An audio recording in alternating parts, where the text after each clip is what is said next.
Every child growing up around the time the Mummy films came out knows about their impact. The trilogy's incredible success comes from magnetic performances by Brendan Fraser and Rachel Weisz. Modeled after Indiana Jones, these films are full of fun, adventure, and mystery. Now we have some good news for the Mummy fanatics. There's a big possibility that the beloved trilogy might come back with a fourth film. Even though Brendan Fraser has stepped away from acting for years, we have a major feeling he'll be back for this one. Keep watching to learn why. First things first, Brendan Fraser has started working on films again. Around 2008, Brendan Fraser became something of a legend after working on The Mummy, Tomb of the Dragon Emperor. The star completely disappeared from the film world because of issues he dealt with off-screen. But we've been seeing a lot more of him recently. Fraser's recent role in The Whale has got him a ton of Oscar buzz. He's just that good. Rising in Hollywood once again, Fraser has done nothing but memorable roles. Despite his massive troubles with the film industry,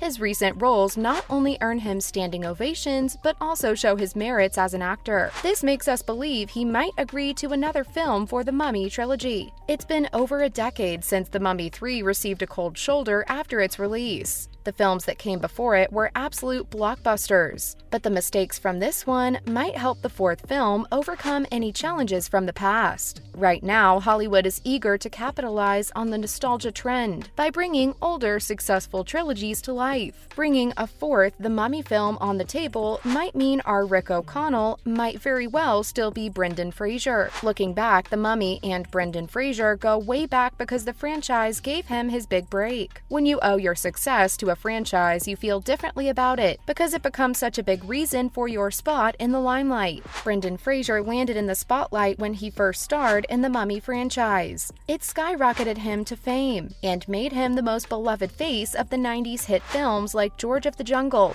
and Bedazzled. His unique ability to combine comedy with action films not only won over adult viewers, but also children, who were a large part of his viewership. In a recent interview, Fraser gave fans cause for hope when he said he'd be interested in revisiting the trilogy if someone came up with the perfect concept for it. We'd say that's a significant indicator that another film could be lined up in the trilogy. The actor made a valid point about the next movie needing the right concept, because without it, the film might not have a solid pitch to be picked up. If that isn't successful, there could always be a spin-off that shows O'Connell fighting familiar monsters. While commenting on the possibility that there could be another film for the successful trilogy, Brendan Fraser emphasized that for it to succeed, it'll need to lean more towards fun and action, instead of classic monster movies centered on horror. Now is the right time for Brendan Fraser to enter the Mummy films again. Fans know that the Mummy installments can only receive wild success if they focus on making them more fun, while maintaining elements of thrill. The 2017 reboot didn't have these elements, which makes it even clearer why the newer installment should move away from what wasn't as successful. The 2017 installment might have had a stellar cast, but what it lacked was an insight into what makes films in this trilogy a hit with the fans. If another film were to be made for the Mummy trilogy, it'll have to mingle all the fun details from the 90s with our times and explore some of that pre-pandemic nostalgia of the world before our lives were halted. The success of the franchise lies in keeping it updated. As Brendan Fraser was a poster boy for the glamour of the 90s, he could bring exciting things to the table if he's taken up for the fourth film. Fraser hasn't been seen in a khaki uniform in years, but the timing has never been better for him to return to one. Knowing that Fraser himself is open to the idea of being in one of the Mummy films again gives us great hope that a new film might drop soon. Moving on, let's talk about why Rick had to age so quickly in the films. The Mummy films were all released and made within a decade, meaning that not a lot had changed, and the actors showed no signs of aging in them. While Rachel Weisz and Brendan Fraser joined their star power to make the film successful, the sequel eventually made a few odd choices for their characters. One such choice was the addition of their son, Alex. They thought they'd give younger audiences a chance to relate to a character their age. What better way to do that than to provide the power couple with a kid, right? Well, that backfired with the audience. The audience that Alex's character was written for found him to be so irritating and presumptuous that it didn't end up being the best reason to age Evelyn and Rick O'Connell. A choice is still a choice, even if it is terrible, because now the series was bound to speed up O'Connell's age faster than its own actor. Then how old were the characters anyway in the films? In the first film, O'Connell is 21, when the story jumps in time from 1902 to 1926.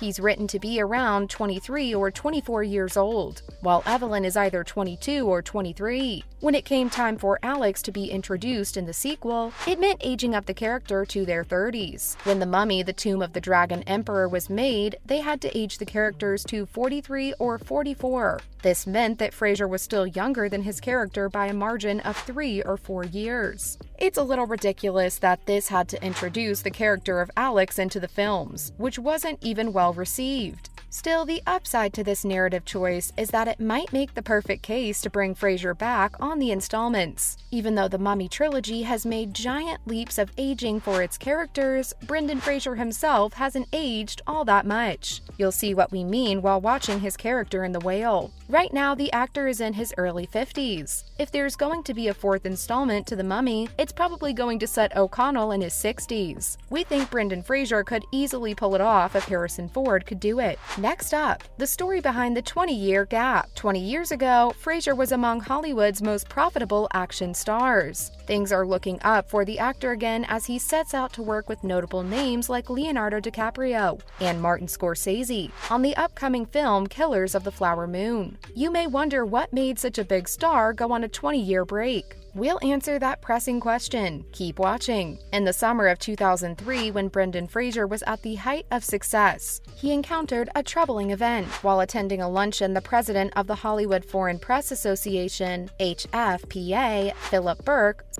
assaulted him. While he rejected his suggestive advances, he was too embarrassed to press any criminal charges against the powerful man. To understand how powerful Philip Burke was, you'll have to know that the HFPA organizes the Golden Globes. Yes, you heard that right. It's no wonder that he began exploiting his power and making his life in Hollywood and his career an absolutely debilitating experience. If the sexual assault hadn't happened to Fraser, today he'd be in the upper echelons of Hollywood, benefiting from an untampered career in the industry. But unfortunate circumstances slowed down his progress. However, Fraser is proving his extraordinary talents and being recognized for them. If there's anything we want to say about it, it's that he deserves a comeback. Finally, Brendan Fraser's comeback in Hollywood means so much. Fraser's account of what set him back several years is unique. When the #MeToo movement was rounding up allegations against Hollywood big names that exploited and abused women in the industry. While he was not the only male actor that offered the revelation that he was a survivor of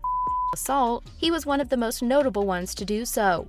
Cases of assault in men may not be as common as in women. Still, they carry damaging after effects for their victims, because once they come clean with their stories, Western culture shushes them by telling them they should see it as horseplay instead of assault. Brendan Fraser came out with a story that might have him shunned in society, because men are supposed to be tough and not be swayed by things like this. It's precisely why we think his courage should be celebrated. For what it's worth, we hope Brendan Fraser returns as Rick O'Connell, because it would be such a full circle moment for an actor who began his success in this franchise. That's it for today. We hope you enjoyed our video. Let us know if you want Brendan Fraser to return as our Rick O'Connell. Don't forget to like and share our video. If you love our content, subscribe to our channel.